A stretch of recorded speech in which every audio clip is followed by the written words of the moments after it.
Oke, kita masih membahas soal uji kompetensi 3 bentuk aljabar matematika SMP kelas 7. Ya, kita akan mencoba mengerjakan soal nomor 6 dan nomor 7 ya, Dek ya. Untuk pembahasan soal nomor yang lain silakan dicek di playlist. Linknya muncul di bagian akhir dari video kita kali ini. Ya, langsung aja ya kita ke soal nomor 6 dulu. Seorang anak merahasiakan 3 buah bilangan. Dia hanya memberitahukan jumlah dari masing-masing ketiga bilangan tersebut secara berturut-turut adalah 28, 36, dan 44. Tentukan jumlah ketiga bilangan tersebut. Nah, kalau bilangannya itu kita misalkan, berarti ada 3 bilangan ya. Kita misalkan saja X, kemudian Y, lalu Z. Nah, tugas kita di sini adalah menjumlahkan ketiga bilangan tersebut. Berarti X ditambah Y ditambah Z ini sama dengan berapa? Ya kan? Kemudian data yang diketahui di soal, jumlah dari masing-masing 3 bilangan secara berturut-turut. Berarti kita ikuti saja ya. X ditambah Y. Nah, ini sama dengan 28. Kemudian kita urut ya. Y ditambah Z. Nah, ini sama dengan berapa? 36. Urutan yang terakhir ya berarti Z ditambah X, ya kan? Sama dengan 44. Artinya di sini nanti kita punya 3 buah persamaan. Ini persamaan 1, persamaan 2, nah yang ini adalah persamaan 3 ya. Kita punya 3 buah persamaan yang melibatkan bentuk aljabar. Nah, di sini ada variabel dan konstanta. Jadi ya, itu adalah salah satu ciri dari bentuk aljabar. Ingat, tugas kita di sini adalah menghitung X ditambah Y ditambah Z. Nah, kebetulan X ditambah Y yang ini, nah itu kan cocok dengan persamaan 1. Ya kan, menurut persamaan 1, X ditambah Y itu sama dengan 28. Nah, berarti ini bisa kita ganti menjadi 28. Artinya tugas kita sekarang tinggal menghitung Z. Ya, kalau nanti Z-nya ketemu, tinggal kita jumlahkan dengan 28. Nah, itu adalah jawaban untuk soal nomor 6. Ya. Kemudian yang jadi pertanyaan adalah bagaimana cara kita untuk menghitung Z. Nah, coba perhatikan lagi. Di persamaan 2 dan persamaan 3, ya sama-sama mengandung Z. Nah, sama-sama ada Z-nya di sini. Artinya, Z itu bisa kita cari dari persamaan 2 dan persamaan 3. Ya, caranya bagaimana? Coba kalau kita jumlahkan. Ya, persamaan 2 ini kita coba kita jumlahkan dengan persamaan 3. Ya, supaya mudah kita jumlah secara bersusun saja. Jadi Y ditambah Z sama dengan 36. Kemudian Z ditambah X sama dengan 44. Ya, ini tinggal kita jumlahkan seperti ini. Ya, yang bisa digabung berarti suku-suku yang sejenis. Ya, Z dan Z ini digabung menjadi 2Z. Ya, kalau yang tidak sejenis, ya berarti tinggal ditulis ulang, ya kan? Berarti Y ditambah 2Z ditambah X sama dengan berapa? 36 ditambah 44 sama dengan 80. Coba kita rapikan, ya. X dan Y kita tulis di depan. Berarti X ditambah Y ditambah 2Z ya sama dengan 80. Nah, sekali lagi kita ketemu bentuk X plus Y. Ya kan? X plus Y nilainya 28 ya sesuai dengan persamaan 1. Berarti nanti 28 ditambah 2Z sama dengan 80. Ya deh ya, coba kita kerjakan di atas ya. 28 ditambah 2Z sama dengan 80. Nah, ingat, tujuan kita adalah menghitung Z. Berarti nanti langsung aja 28.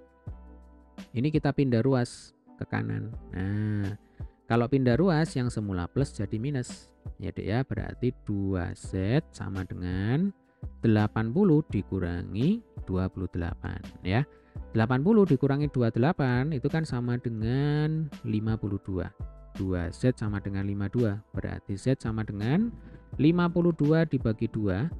Ya, ini sama dengan 26. Nah, nilai ini tinggal kita kembalikan ke persamaan semula. X ditambah Y ditambah Z. Ya, sekarang Z-nya kita ganti dengan 26. Ya, Dek ya. Jadi ini kalau saya hapus dulu. Nah, nanti kita akan dapatkan 28 ya ditambah 26.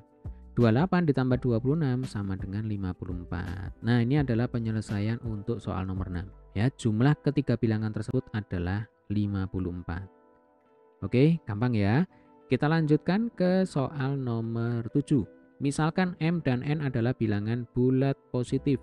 yang memenuhi 1/m ditambah 1/n sama dengan 4/7. Nah, pertanyaannya adalah nilai dari m kuadrat ditambah n kuadrat adalah berapa? Nah, coba kita ketemu bentuk penjumlahan dari pecahan. Maka langkah awal adalah kita samakan dulu penyebutnya, ya kan? 1/m ditambah 1/n. Nah, supaya sama penyebutnya, enaknya ya langsung aja kita kalikan, ya kan? M kali n. Lalu di bagian atas ya, di pembilangnya, ini tinggal kita kali silang seperti ini. Jadi 1 kali n sama dengan n ya, ditambah 1 kali m ya sama dengan m. Nah, ini sama dengan berapa? 4/7 yang ini ya Dek ya. Oke, berarti n ditambah m per m kali n sama dengan 4/7. Baik, sebelum kita lanjutkan, ini ada satu hal penting yang harus adik-adik ingat ya, yang harus adik-adik ketahui. Jadi, ini adalah bentuk perbandingan. Yang namanya bentuk perbandingan ya, berarti 4/7 ini bisa kita tulis juga sebagai 8/14 ya kan. Jadi atas bawah ini kita kalikan 2. Nah, kita sejenak kembali ke masa lalu ya. Dulu di SD ya kita pernah belajar yang namanya pecahan setara. Nah, untuk membuat pecahan setara itu berarti atas dan bawah itu bisa kita kalikan dengan bilangan yang sama. Berarti 4/7 itu bisa juga kita tulis sebagai 8/14 ya kan. Dan seterusnya ini kalau kita kalikan 3, atas bawah kali 3 ya berarti nanti atas jadinya 12 ya kan, 12, yang bawah jadi berapa? Yang bawah jadinya 21 dan seterusnya. Nah, sehingga m ditambah n itu tidak selalu sama dengan 4. Ya, bisa 8, bisa 12 dan seterusnya. Demikian juga m kali n tidak selalu sama dengan 7. Ya, bisa jadi 14, 21 dan seterusnya. Nah, yang mau saya katakan di sini adalah ini adalah bentuk perbandingan. Jadi kita tidak bisa menyimpulkan bahwa m plus n itu selalu sama dengan 4, kemudian m kali n selalu sama dengan 7. Ya Dek ya, ini penting. Nah, lantas bagaimana cara kita menghitung m kuadrat ditambah n kuadrat? Nah, mau tidak mau di sini kita harus coba-coba. Ya Dek ya, kita coba-coba. Jadi misalkan m sama dengan 1. Ya, syaratnya di sini m dan n bilangan bulat dan positif. Berarti kita mulai dari angka 1. Ya kan? N-nya berapa? Kita masukkan ke sini. Ya Dek ya, berarti n ditambah 1 per m kali 1. Ya kan? Berarti 1 kali n. Nah, itu kan sama dengan n. Ini sama dengan berapa? 4/7. Kita hitung n-nya berapa? Berarti dikali silang. Ya Dek ya, berarti 7 kali n plus 1 sama dengan 4n. Nah, ini dikali silang. Nah, nih seperti ini ya Dek ya. Jangan lupa ini satu kesatuan. Nah, tinggal ini kita kalikan masuk. Kita kali 1/1 ya. Coba ini kalau kita kalikan hasilnya berapa? Ya, 7 kali n kan sama dengan 7n. Lalu 7 kali 1 sama dengan 7. Berarti ini plus 7 ya kan? Ini sama dengan 4n. 7-nya kita biarkan di sini ya. 4n ditulis ulang.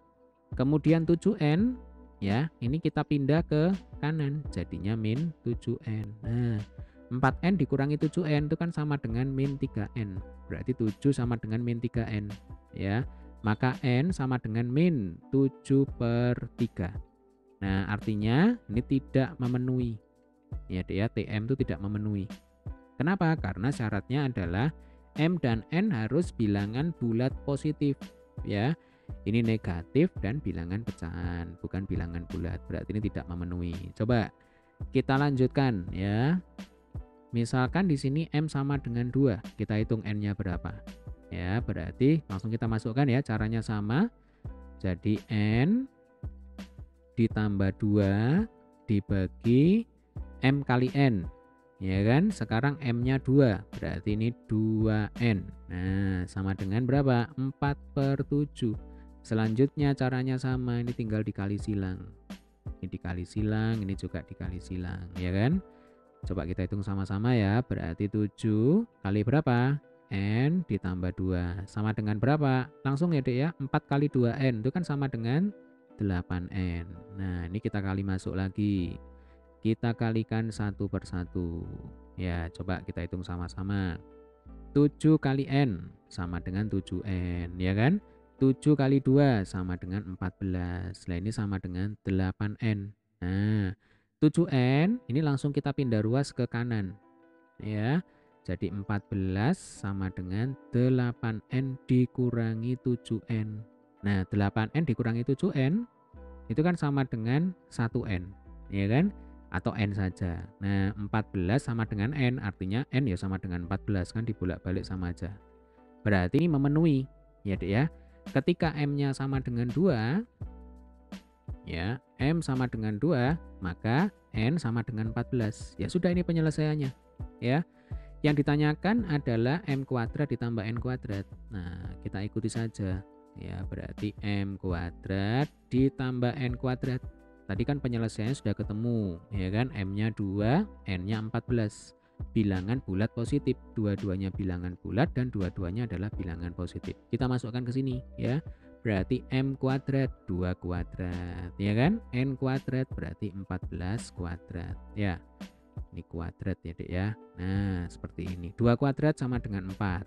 Ya kan? 14 kuadrat sama dengan berapa? 196. 196 ditambah 4 sama dengan 200. Nah, ini penyelesaiannya. Ya, berarti untuk soal nomor 7 ya Dek ya. Penyelesaiannya adalah M kuadrat ditambah N kuadrat sama dengan 200. Ya. Jadi poin penting yang ingin kembali saya tekankan adalah ini Dek, yang bentuk perbandingan tadi, ya. Jadi poin pentingnya di sini. Kita tidak bisa menyimpulkan bahwa M plus N, ya saya tulis ini ya, M plus N ini tidak selalu ya bisa sama dengan, bisa juga tidak sama dengan 4. Nah, lalu M kali N ini ya bisa sama dengan 7, bisa juga tidak sama dengan 7. Karena ini adalah bentuk perbandingan. Ya, yang namanya perbandingan bisa jadi ini adalah bentuk sederhana. Contohnya ini 8 banding 14. Itu kan bentuk sederhananya 4/7. Nah, 12 per 21 bentuk sederhananya adalah 4/7. Tidak menyatakan M plus N itu sama dengan 4 atau sama dengan 8 atau sama dengan 12. Karena ini tak terhingga, ya kan? Yang setara dengan 4/7 itu kan tak terhingga. Bisa kali 2, bisa kali 3, ya kan? Bisa kali 4, kali 5 dan seterusnya. Nah, ini yang penting, ya. Jadi ini harus adik-adik ketahui dan harus adik-adik pahami. Oke, demikian tadi adalah pembahasan soal nomor 6 dan nomor 7. Ya Dek ya, semoga video ini bermanfaat. Terima kasih telah menyaksikan video ini hingga selesai. Sampai ketemu di video pembahasan soal selanjutnya.